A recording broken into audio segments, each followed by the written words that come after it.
Today, we are diving into one of the most powerful statements you'll find in the Gospel of Matthew.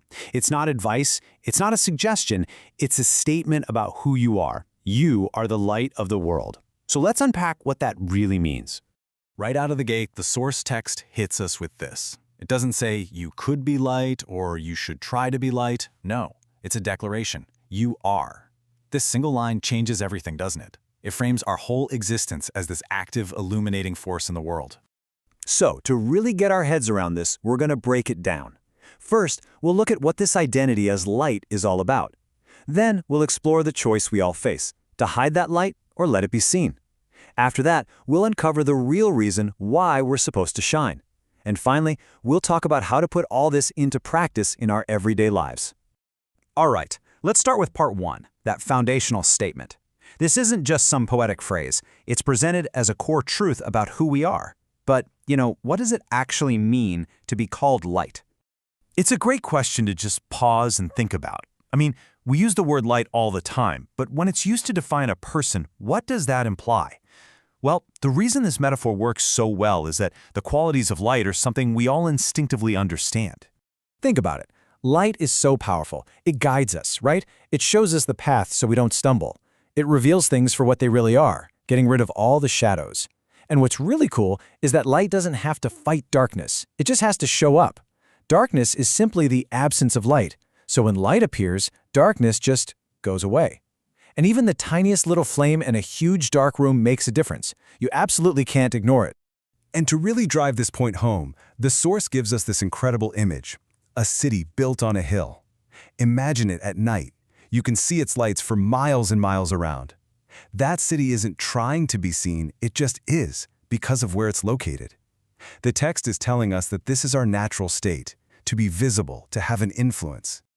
Okay, so if being seen is our natural state, the text then gives us a really important choice. The question isn't if you are light, but what you do with it. And it paints this picture of two very, very different locations for that light. The contrast here is just so stark it's almost funny. The source basically asks, who would light a lamp and then immediately hide it under a bowl? It's absurd. That would completely defeat the purpose. The light is still there, yeah, but it's totally useless. The right place for a lamp is on a stand out in the open, where it can do its job and light up the whole house for everyone. It's the difference between having potential and actually fulfilling your purpose. And this leads us right to the heart of the message.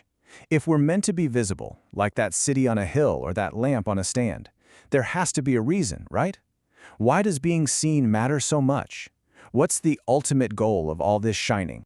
And right here, we get this super clear three-step process. It all starts with a personal choice. You let your light shine. What happens next? Well, other people see it. And how do they see it? Through your tangible actions, your good works. But here's the crucial part, the final step. The point isn't to get praise for yourself. The point is to direct that attention upward so that others end up glorifying God. It's this beautiful flow from you, through your community, to the divine. So, this is a fantastic concept, right? But how does it actually work? How do we take this idea and apply it to our lives, right here, right now? Let's get practical and move from the what and why to the how.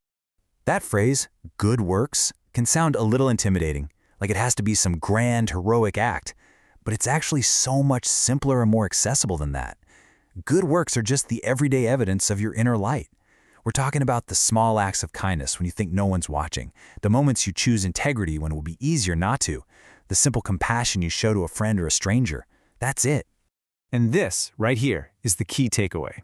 That whole metaphor of being a light, it becomes real in your behavior. Your actions, your words, the way you carry yourself, those are the vehicles. They're what carry your light out into the world and make it real for everyone around you. It's how an abstract idea becomes a concrete reality. So, we'll end with a question that brings this whole thing right back to you. It's not about some big plan for the future. It's about right now, today, in the meetings you have, the errands you run, the conversations you have. How will your light shine?